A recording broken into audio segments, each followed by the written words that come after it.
Hi, welcome to Knead in the Kitchen. Today I wanted to show you how to make one of the easiest breads that I know of. You can produce an artisan bread in your home oven and it'll be prettier and tastier than most bakeries make. This is a bread, it's a no-knead bread. It was created by a guy named Jim Leahy in the Lower East Side of Manhattan who says, and it's true, he says that it's easy enough for a 6-year-old to put this bread together and make a beautiful bread. So here's what we have. There's 3 cups, which is 381 grams of a bread flour, which is a strong flour. You may know it as that. And I have a white whole wheat. This is 130 grams, which is 1 cup of a white whole wheat. You can hardly distinguish one from the other. But you can use, it's just a white variety of whole wheat. You can use stone ground, you can use red wheat, it doesn't matter. And I have 1 tablespoon of kosher salt, which is 9 grams. And you just mix that in. And then here is 2 1/4 teaspoons, 7 grams of instant yeast. Instant yeast, you may see it as bread machine yeast or rapid rise yeast, and that goes right into the dry ingredients. So that makes it easy. You just stir everything up. And then you add, this is 425 grams of water. I actually weighed it out with the rest of the dry ingredients. This is just a scant 2 cups. It's 450 milliliters. So just make a well, pour this in.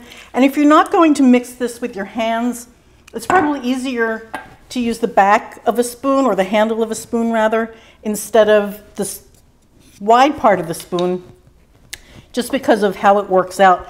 This becomes a very wet dough. So you just stir this up.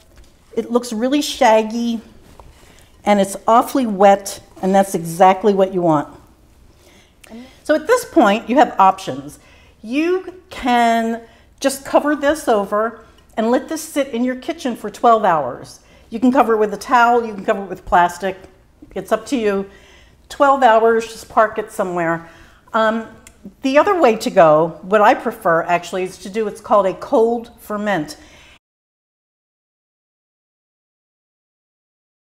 Let's say you have grapes and you are doing something with the grapes. You can either make vinegar or you can make wine.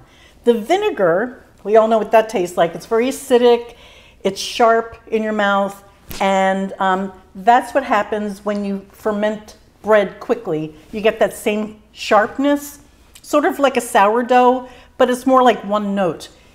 If you cold ferment, the flavor is more like a wine. You have a bigger flavor profile, more flavor compounds, and the aroma changes as well. So that's the difference between a quick ferment and a slow ferment. How slowly you ferment your bread depends on the flavor. The longer you leave it, like wine, the more these flavor compounds come together and make your bread taste really good and mellow. Let it rise, let it get bubbly, and it'll rise in about 2 hours. After that, you put it covered with plastic wrap in your fridge for at least 2 hours. But, and here's the great part, you can do it up to 5 days. So this goes into your fridge. Anywhere within that 5-day period, you can take it out and finish up this bread making process. So I'm going to cover this with plastic, and I have one that I made 3 days ago. I'm going to bring that out, clean this up, bring out other stuff, and we'll go on from there. Well, this is the bread after 3 days. This is what the dough looks like. So it rose for 2 hours and then went into my refrigerator for 3 days. That's about, what, 75 hours, I think exactly. And as you can see, it's bubbly. It smells nice, but it doesn't smell boozy, which can happen if you do a quick ferment. So, but the aroma is really mellow, it's nice. So here's what I'm doing from here. I'm going to turn this out, but before I do, I wanted to go over the other equipment. What I have here is a 6 or 7 quart liter Dutch oven with a metal knob. And that's important. A lot of Dutch ovens come with a plastic knob, depending on the manufacturer. It will melt. This goes into a 500-degree oven, so the plastic will melt. If you have a plastic knob, you can take it off right there, just unscrew it, go to your hardware store and just get something that's metal, or maybe your manufacturer even sells them, I don't know. But this bread, after I shape it, will rise for about an hour and a half. At that point, I turn the oven on to 500 degrees, which is 260 degrees Celsius, and I put this with the lid and the Dutch oven. It goes in the oven to get really blazing hot. And that's all the information I'm giving you for now.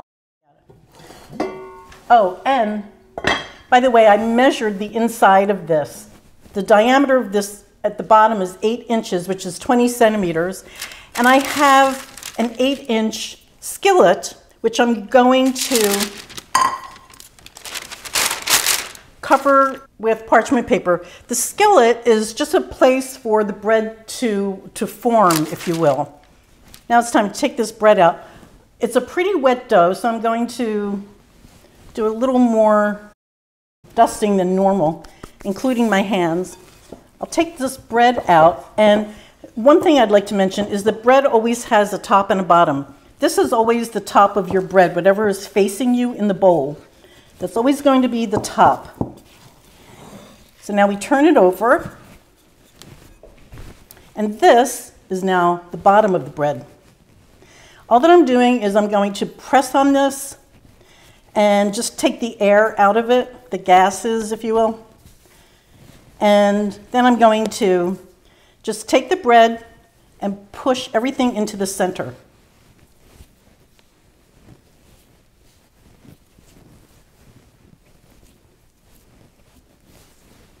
Flip it over and put it in the pan. And that's it. There's no kneading involved. You don't have to know anything about the bread science of what's going on here. I'm going to just cover this with the same bowl. I haven't washed it or anything. Just to keep a draft off of that, I'm going to cover this. I'm going to let this rise for about 2 hours. The ideal temperature for bread to rise is 75 degrees. If your kitchen is cold, just turn your oven light on, and apparently, and I've never had to do this, but apparently that gives you just enough warmth to warm up your oven just a couple of degrees, and it will make for a better bread rise. Remove all the racks in your oven except for the one you're baking on, which is going to be in the lower third of the oven. Put your Dutch oven in, and in an hour and a half, turn your oven on to 500 260C. Okay, I'll see you when that happens. Well, this looks like a happy little loaf. This just came out of a 500-degree oven, and so the oven is still on. I'm just going to score this, and the reason for doing that is because when this goes into the oven, something happens called oven spring. The moisture in the bread makes it puff out. If you don't slash it, it will rise anyway, and it's random as to how it cracks. And the crust is not very good. It doesn't have a nice appearance doing that. What you do is take a very sharp knife. If you don't have a sharp knife, you can use a serrated knife or a single-edged razor blade. There's 2 ways to slash. You can do a 90-degree angle, and you have to do it with confidence. You can't hesitate, because if you do, what happens is your knife drags through this wet dough and ends up sticking in there. So I'm going to do 1 slash here, and that's about, I would say, 1/4 inch to a 1/2 inch, which is 1/2 centimeter to 1 centimeter.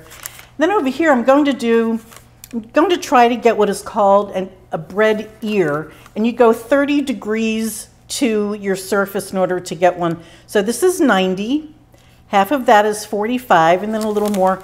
So right about there. That was even too slow. You see how that dragged? Now here, I'm taking this lid off. The bread goes right in here. I can hear it sizzling. Now this goes back into the oven with the lid on, and in 30 minutes, I'll show you what it looks like. It's been 30 minutes. This just came out of the oven, and what's going to happen, you'll see steam come out of this, and this is like opening a present, right? Because you know what's in there, but you don't know quite what it's going to look like. And there it is. How beautiful.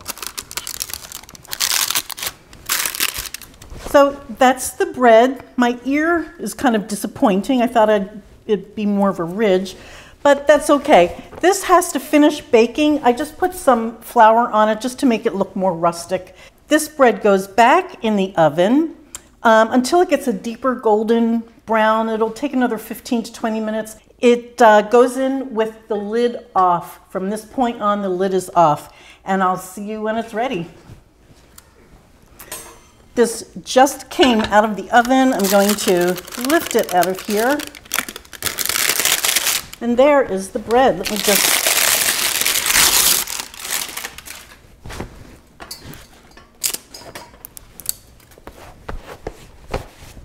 It's a beautiful crust. Let me just scratch this top for you. But you can, it's just crusty all over. And let's get a temperature reading.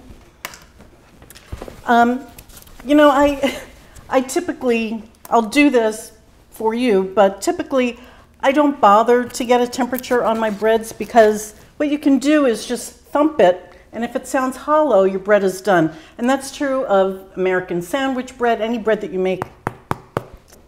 It's done, I know it is, but let's see what this says. Your bread wants to come up to about 190 and 190 or 88 Celsius, and I have 201, 203, and so that's fine, that's where it's stopping. 203 is 96 Celsius. So the bread is done, but unfortunately, you can't cut into bread right away. It's still wet inside, and what has to happen is steam will escape. The molecules have to kind of settle down. If you cut into this right now, all of the bread that you've created, all the pockets of air would squish down, and you would undo all of the hours of work that you built putting into this. So, and it doesn't taste as good right away. So what you want to do is let it rest for 20 to 30 minutes so that when you pick it up, it's warm to the touch, but it's not hot. And that's when it's ready to go, and I'll see you then, because you have to see the crumb on this bread. It's amazing. So I'll see you in 30 minutes. Well, it's finally done. The bread has rested, so the bake is now complete. Let's cut into it, see what this looks like. You know, with a few simple ingredients, flour, water, salt, yeast, and a little time, you can make this beautiful bread for yourself. Look at that. Nice crumbs, got a nice aeration throughout. It's a good bake. This is a bread that, like Jim Leahy says, a 6-year-old can make this bread. You don't have to know anything about the science of bread. You have to know nothing. All you have to do is just know how to stir and give it some time, and it smells so good. It's a really delicious bread. Ideally, it should be eaten on the day that you bake it, but that's not always possible. You can wrap this in foil and then put it in a freezer bag. Put that in your freezer. It will last for a month.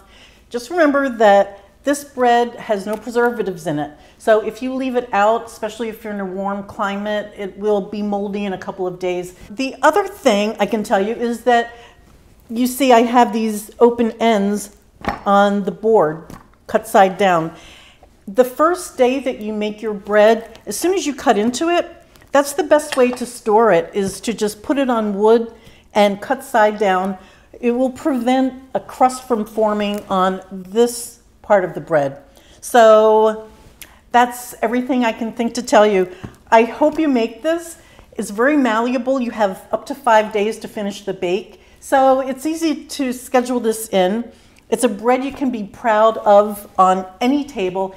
And what I love is that no matter where you live in the country, even if you don't have a bakery anywhere near you, you can make this bread for yourself. So I hope you try it. Thank you so much for watching, and I hope to see you again. Please like and subscribe, and ciao. Bye.